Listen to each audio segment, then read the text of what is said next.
Kondisi ketimpangan dan kemiskinan penduduk di suatu negara menjadi tolak ukur keberhasilan pemerintah yang berkuasa. Salah satu yang menjadi tolak ukurnya. Dan kali ini di era pemerintahan Jokowi JK dengan konsep Indonesia sentrisnya, sejumlah indikator tersebut mulai menunjukkan perbaikan.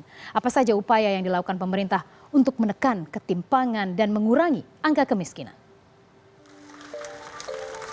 2 tahun memimpin, gagasan Presiden Joko Widodo untuk membangun Indonesia dari pinggiran dan lebih merata atau yang disebut Indonesia sentris perlahan telah menampakkan hasil nyatanya. Agustus lalu, Badan Pusat Statistik atau BPS merilis data rasio Gini yang merupakan salah satu ukuran ketimpangan sosial di Indonesia. BPS mencatat rasio Gini berada dalam tren menurun. Pada Maret 2016, rasio Gini nasional menyentuh level 0,397. Ini merupakan titik terendah sejak September 2014. Provinsi dengan tingkat rasio Gini tertinggi berada di Sulawesi Selatan dengan koefisien Gini sebesar 0,426. Disusul oleh Yogyakarta sebesar 0,420. Di sisi lain, provinsi dengan indeks ketimpangan terendah ditempati oleh Bangka Belitung dengan nilai 0,275 dan Maluku Utara sebesar 0,286. Angka penurunan ini didorong oleh sejumlah faktor perbaikan tingkat ketimpangan pengeluaran. Penyebabnya sendiri ada beberapa, tapi kami inventarisasi. Yang pertama adanya kenaikan upahnya itu upah buruh tani juga meningkat, walaupun tidak tinggi ya, tapi peningkatan ini penting. Kemudian ada peningkatan upah buruh bangunan yang di kota. Ini yang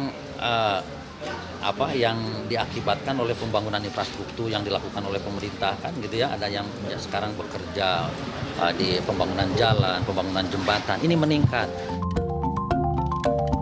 Penurunan indeks rasio Gini ini juga seiring dengan jumlah angka kemiskinan Indonesia yang turun 580.000 orang menjadi 28 juta jiwa atau 10,86% dari total penduduk Indonesia pada semester 1 2016.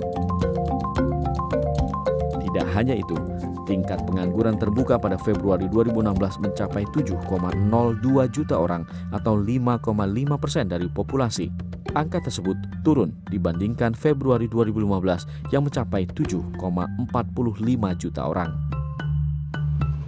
Meski disparitas ketimpangan nasional menurun, pemerintah tak boleh berpuas diri atas pencapaian yang sebetulnya masih jauh dari kata memuaskan. Berdasarkan data Bank Dunia, 10% orang terkaya Indonesia mampu menguasai 77% dari total kekayaan di Indonesia. Data dari perusahaan manajemen investasi global Credit Suisse di 2014 juga menyebutkan 1% kelompok terkaya Indonesia menguasai 50,3% dari total aset uang dan properti di Indonesia. Menyelesaikan pekerjaan rumah seperti menekan koefisien Gini, kemiskinan, dan pengangguran adalah sebuah keniscayaan. Hal ini memerlukan kemauan dan keseriusan pemerintah untuk mengawal setiap programnya dengan baik. Jika tidak, angka-angka prestasi yang telah dicapai hanya akan menjadi statistik belaka. Kus Indra, CNN Indonesia.